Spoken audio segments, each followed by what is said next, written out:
Hi students, I just finished your exercise in how to mix the values and apply them, or any kind of paint that you're working with, and talked about some things about flat brushes, round brushes, and I wanted to show how to clean your brushes and how important that is. It's important to do it regularly. You don't always have to do the full soap process, but you have got to rinse them a lot while you're painting and change your water as much as possible. Of course, you know, we can throw out the palette paper. It's gone, so it's not going in the sink. So the only paint going into your plumbing is what's on your brush. Your palette knife you wipe off with paper towel. Brushes, we've basically squeezed them out. We've basically scraped them off. If you have extra paint on your brushes, you can wipe them. Just go this way, not the other. And then if you use a palette knife to scrape it off first, that helps too. So I've wiped off, cleaned off my palette knife, and I'm going to take my brushes. First step is push them to the bottom of the water. You can go one at a time. Just enough pressure so that you feel like they're going to the bottom and you're getting the excess paint out. If the water's really gross, you can dump it, but I'm just going to use it first for a little bit here, just to save water, so I have to have running water. I like to take any kind of soap. It can be hand soap, dishwash soap, bar of soap even. You can go like that on a bar of soap. This is just what I like because the dishwash soap's a little sudsier. And I'm going to start with that before I get to my brush cleaner, which is an optional element. And it's you know, it's usually about $5 in those little containers. But okay, see how I'm spinning this? And you can see as I'm spinning it, it almost looks greenish. It's not clear soap. Now part of that is I used blue soap, but what I'm seeing here is a gray, which means there's still paint on my brush. And disciplined brush cleaning will extend your brush's lives for years. A lot of people just do this once and it's done. And then I put it back in here on the bottom. I'm very particular about taking care of my brushes. Kind of like your toolbox or like your surgery instruments or whatever it is you do. You want to really respect them. So you can see it's still slightly gray, slightly. So I'm going to go in here. Actually, since I have this one, I'm going to do it with this one too. Ooh, this one's really dirty. So before I go in with the fresh water, you can really see that's a problem.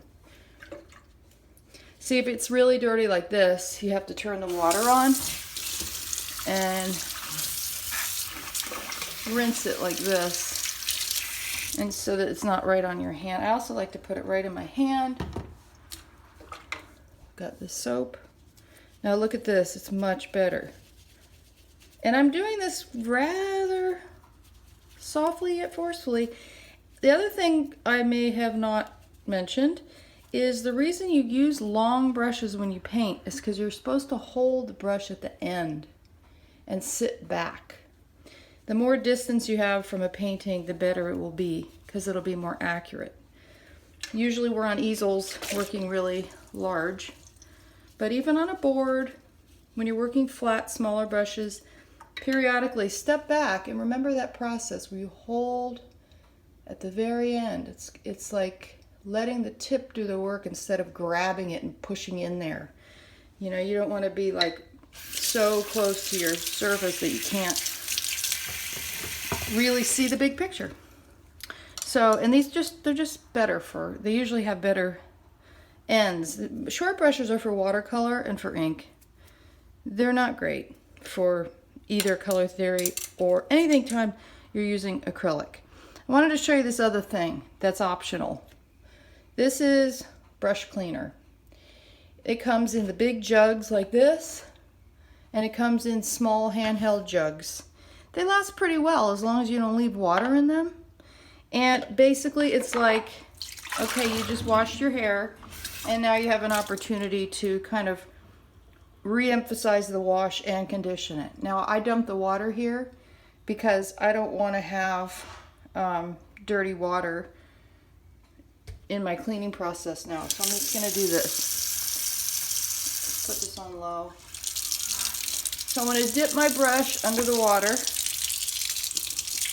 and then spin it up and down, side to side, holding the end of the brush. And this is gentle. I just am getting a suds on here. These things last a really long time. But again, this is an optional element, but it just kind of reinforces what you just did. And then what you do every time you're done with washing your brush is you squeeze it and reshape it. Side to side and top to bottom. And then you want to keep it as pristine as it was. When you store it again, it has to be up in the jar, not down. So that way you've got it protected.